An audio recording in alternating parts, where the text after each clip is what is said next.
La dénonciation est le nom donné à une procédure qui vise à modifier ou supprimer un accord collectif existant afin de le remplacer par un autre appelé dès lors accord de substitution. Le déroulement intégral de cette procédure et ses effets concrets sont normalement indiqués dans l'accord concerné.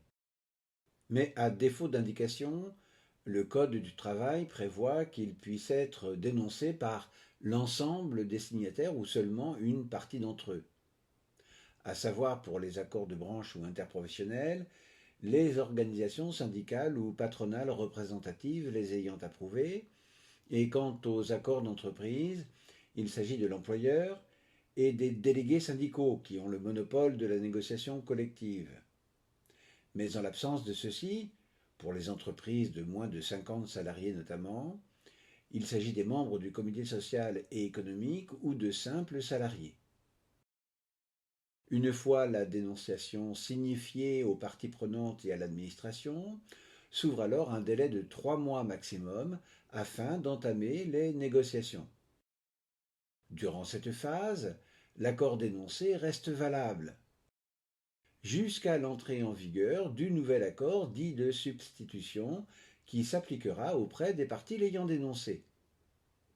Et si aucun accord n'est trouvé, l'accord dénoncé continue de produire ses effets pendant 12 mois par défaut, ce que l'on appelle la période de survie, et dont la durée peut être différente en fonction des éventuelles indications de l'accord dénoncé. Concrètement, l'accord dénoncé reste applicable par défaut maximum 15 mois, 3 mois de préavis plus 12 mois de période de survie. Une fois la période de survie achevée, l'accord dénoncé devient caduc et ses dispositions ne s'appliquent plus, sauf en ce qui concerne la rémunération des salariés qui ne peut être diminuée et dont le montant annuel ne sera donc pas inférieur à la rémunération versée lors des 12 derniers mois. Si la nouvelle rémunération applicable est moindre, l'employeur devra dès lors la compenser par une indemnité différentielle qui permettra de la rehausser au niveau de la rémunération antérieure.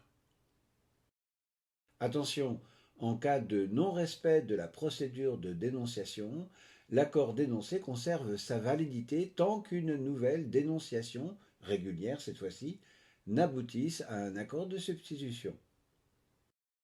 Enfin, signalons que selon la Cour de cassation, un usage mis en place dans une entreprise et qui n'a pas été repris au contrat de travail ni dans un accord collectif